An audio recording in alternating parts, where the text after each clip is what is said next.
আসসালামু আলাইকুম, কেমন আছেন সবাই? আশা করি যে যেখান থেকে দেখছেন সবাই অনেক ভালো আছেন। এই তো আজকে ট্যাংরা মাছ দিয়ে এখানে বেগুন আর আলু কেটে নিছি। এই ট্যাংরা মাছ দিয়ে হচ্ছে বেগুন আর আলু দিয়ে রান্না করব।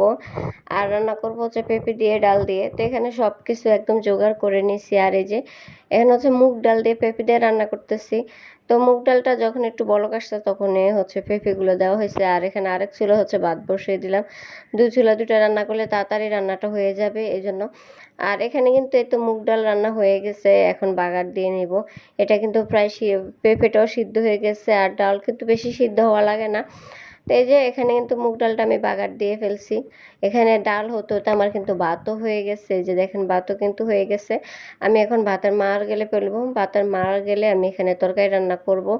এই তো এখানে হচ্ছে ট্যাংরা মাছ দিয়ে বেগুন দিয়ে রান্না করব। তো আমি পেঁয়াজ আর কাঁচামরিচ দিয়ে দিলাম, দিয়ে এখন তেলের মধ্যে একটু ভাজতেছি।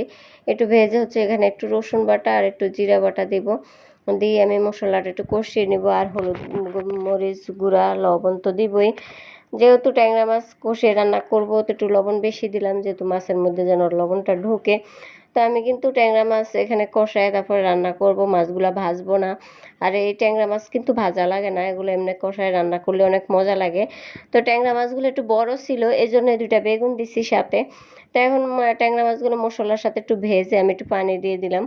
তো পানি দিয়ে মাছগুলো যখন একটু বলক আসবে, একটু ঝোলটা একটু কমবে, তখন আমি বেগুন আর আলু দিয়ে দিব। এই যে দেখেন এখানে বেগুন আর আলু দিচ্ছে একটা। আর আমার শাশুড়ি মা আবার এসে আবার একটা মিষ্টি আলুও দিয়ে দিচ্ছে সাথে।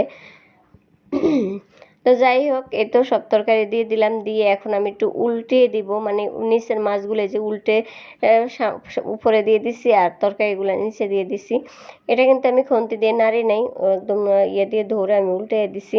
তো এখন এটাকে আমি একটু কষায় নিব, কষায় ঢাকনা দিয়ে রাখবো। এখন ঢাকনা দিয়ে রেখে এই হালকা জলের মধ্যে কষিয়ে নিব। এই তো দেখেন কষানো হয়ে গেছে, এখন কিন্তু পানি দিব।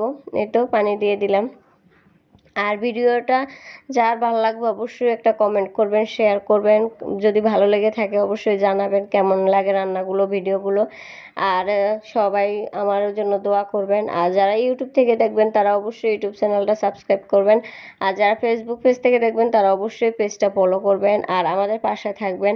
ইনশাল্লাহ আমিও চেষ্টা করব সবার পাশে থাকার জন্য।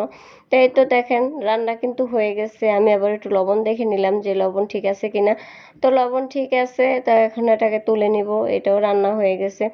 তো আসলে একা তো আসলে কেউ কখনো এগিয়ে যেতে পারে না এই অনলাইন ফেসবুক পেজে, সবাই সবার সাথে থাকতে হয়।